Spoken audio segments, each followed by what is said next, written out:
Ito mga boss, ito malapit tayo sa pwesto ng mga dugi. Kaso wala sila rito. Maghanap na naman tayo. Wala sila rito mga boss. Pero ayusin ko na yung pagkain nila bago ko sila hanapin para hindi na sila magkagulo mamaya. Ayusin ko muna. Ngayon wala sila rito. Ayan mga boss, dumating tong isa Kaso wala yung mga kapatid niya. Hanapin natin kung nasaan sila. Halina rito. Hanapin muna natin yung mga kapatid mo.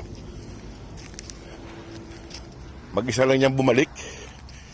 Hindi natin alam kung saan napunta naman yung iba. Nasa damuhan sila. Hanapin ko lang mga boss.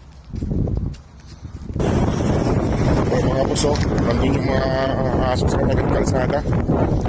Nandun Ingat lang. Mga boss, sabay kayo. Ingat lang kayo. Ingat. Nasaan yung iba?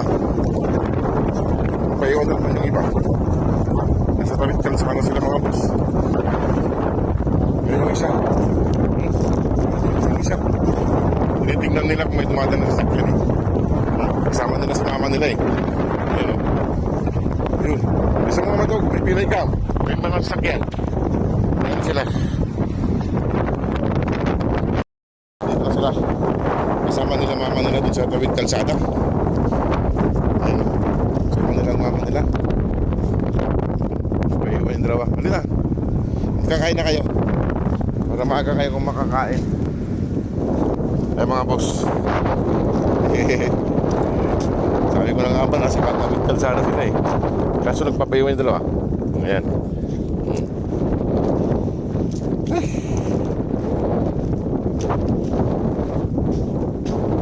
Sinusundan kasi nila si mama nila dun sa kabila. Kaya tumatawid sila. Ayan sila Paiwan yung isa. Halina. At kakain na kayo. Pag tumatawid sila mga boss ay tinitignan nila kung may sasakyan. Hindi sila basta-basta tumatawid. Sinisipat nila kung may parating na sasakyan o wala. Saka sila tumatawid. Ito muna tayo. Silong muna tayo. Silong. Silong muna mga makukulit. Ey! Mga makukulit. Mga boss, kung sino pong gusto pang tumulong sa kanila para mapauwi po natin ng Pilipinas, welcome po kayo. Ayan. Ito si Antukin. Ayan, sumasama na siya, hindi na siya nagpapabuhat. Ayan mga boss. Si Mama Dog nandun. May pilay siya. Ayan, kakain na.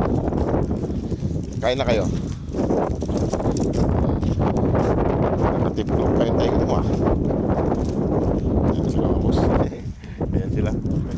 Ayan si Mama Dog. Alin ang Mama Dog? At tingnan nga natin yung paa mo. Mama Dog. Ayan yung Mama Dog. Mama Dog, wala pa, hindi ko pa inahin yung pagkain nyo.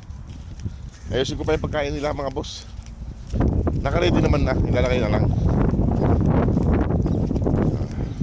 Ito na sila. O sige mga boss, at ayusin ko na yung pagkain nila.